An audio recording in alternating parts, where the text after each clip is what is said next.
Today, we're going to completely reframe something you literally see every single day. We're going to expose the biological, the cultural, and even the economic engine hiding just behind soft faces and big eyes. You know, we often dismiss cuteness as, well, trivial, right? Or just purely aesthetic. But as we're about to see, it is so much more than that. So I want to pose a question directly to you, right off the bat, just to kind of challenge your assumptions about human motivation. Think about what really drives us. What captures our attention? What makes us instantly drop our defenses? So what is the absolutely most powerful force in the human brain? Is it fear? Maybe love?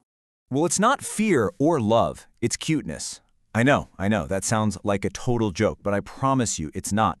Cuteness is a highly engineered, hardwired biological force. It sits right at this crazy intersection of biology, psychology, culture, and economics. It's a mechanism so potent that it doesn't just make us go, aw, it actually physically moves us to act.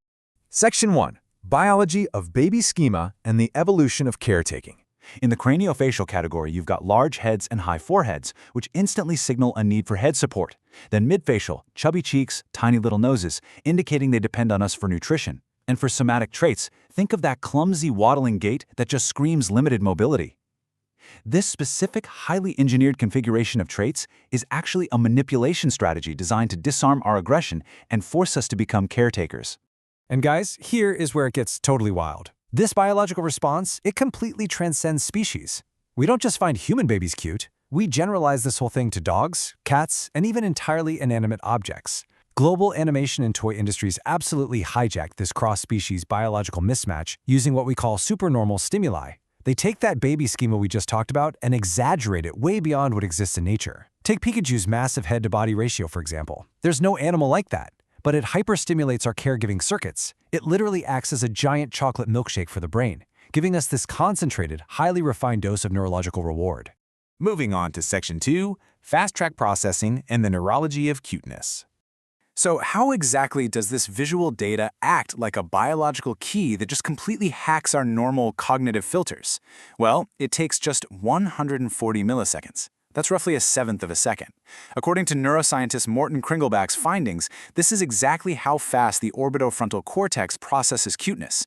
Literally, long before you even consciously think, oh, hey, that's cute, your brain has already identified the visual stimulus, locked in your attention, and assigned a massive reward value to it. It is actually one of the fastest processed stimuli in the entire human brain. And once that 140 millisecond mark hits, boom, it triggers this incredibly powerful emotional cocktail. Let's walk through this neurochemical reward cascade. First, your orbitofrontal cortex identifies the cute stimulus.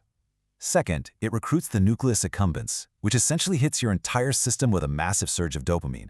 That creates intense pleasure and a strong motivation to approach. Third, your brain floods with oxytocin and vasopressin. This facilitates instant trust, totally drops your stress levels, and strongly compels you to protect whatever you're looking at. It creates what researchers call approach motivation and disarmed perception.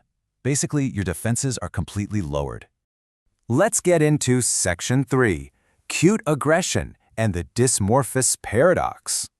But what happens when that system gets completely overloaded? We really need to validate a very strange physical quirk of this hyperstimulation, because roughly 50% of adults experience it. To understand it, let's look at this concept, dimorphous expression. This is a clinical bottom-up mechanism where your brain essentially slams on the emotional brakes. You see, when your reward centers are hyperstimulated by intense positivity, the feeling actually becomes unmanageable. To balance it all out, your brain recruits a contradictory, negative physical expression just to prevent a total emotional overload. You probably know this as cute aggression. Yeah, that overwhelming urge to squeeze, bite, or pinch something exceptionally adorable. Don't worry, you don't actually want to hurt the puppy or the baby. Neurologically speaking, your brain's N200 component is just desperately trying to restore equilibrium. It's twisting your emotional output to balance out that massive, overwhelming positive state, ensuring that your caregiving instincts can actually continue, without you literally passing out from the sheer joy of it. All right, Section 4, Kawaii Revolution and the Culture of Softness. Now that we've seen how cuteness fundamentally rewires the individual brain, let's kind of zoom out to society as a whole. And honestly, looking at the dictionary brilliantly illustrates this cultural shift. Did you know the English word cute literally evolved from describing an acute intellect to a descriptor of physical charm? It's true. Back in 1731, it meant sharp or shrewd. By the early 19th century, U.S. schoolboys were using it to mean pretty. And then by the late 19th century, with phrases popping up like cute as a bug's ear, it fully cemented its association with smallness. It went all the way from describing mental sharpness to describing physical vulnerability. Over in Japan, the word kawaii underwent a really similar journey. It originated from a Heian period phrase about a blushing face, and eventually evolved into an entire national identity. Modern kawaii culture actually started back in the 1970s as this sort of private rebellion by teenage girls against post-war rigidity. They started using Marimoji, which is this really distinctive round writing style. Soon after, illustrators like Rune Naito institutionalized this whole aesthetic of vulnerability with his famous Bambi eyes. And then by 1974, Hello Kitty arrived. Her mouthless design was genius because it allowed people to perfectly project their own emotions right onto her. They established these super strict design rules, pastel palettes, perfect symmetry, and specific 2 to 3 head height ratios. But here's the thing. Cuteness isn't just some passive aesthetic. It's a highly effective social strategy. Just look at how these subtle cuteness cues function across Asia as strategic tools. In Japan, kawaii is largely about escapism and harmony. In South Korea, the concept of eijo focuses heavily on affection and this flirtatious performance. Meanwhile, in China, sajao is actually a behavioral tool used for social leverage and negotiating power. Across all these regions, cuteness is actively deployed to soften authority, build immediate rapport, and increase compliance. So the absolutely crucial point here is distinguishing what cuteness actually does compared to other visual aesthetics. Attractiveness, that triggers desire and connection. Beauty, that triggers admiration from a distance. But cuteness, it specifically triggers protection and caregiving. And once you understand that it uniquely lowers our natural defenses, you start to understand how this exact mechanism is heavily monetized. Which brings us to Section 5, the weaponization of cute, focusing on marketing and power. Let's see exactly how late-stage capitalism takes this biological survival trait and transforms it into a precision tool for economic manipulation. Literary theorist Siane Guy has this truly fascinating concept. She actually calls the cute an aestheticization of powerlessness. She argues that in late capitalism, the soul of the commodity uses a fundamentally unthreatening, often amorphous appeal to totally bypass our analytical resistance. The commodity essentially wants to nestle in your hand like a helpless little empathetic companion. It actually taps into a slightly sadistic impulse we all have. We kind of want to consume or belittle the very thing we find adorable. And trust me, the multi-billion-dollar marketing industry knows this perfectly. They engineer cuteness to lower our intimidation and drive massive spending. They use that biological Kindchenschema we talked about to project warmth and a whimsical appeal to project competence. Even serious, hardcore finance and tech companies use rounded typography and pastel palettes to reduce your skepticism.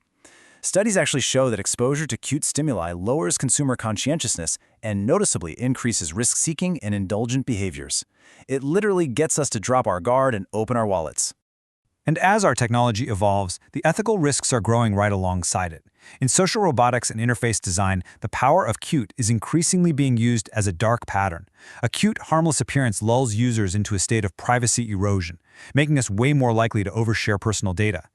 Overuse of cuteness can also lead to infantilization, which really undermines the credibility of women or older adults by falsely equating them with vulnerability. It also creates a massive emotional bias, skewing our priorities so much that we might donate millions to save cute animals while completely ignoring visually unappealing but absolutely vital ecosystems.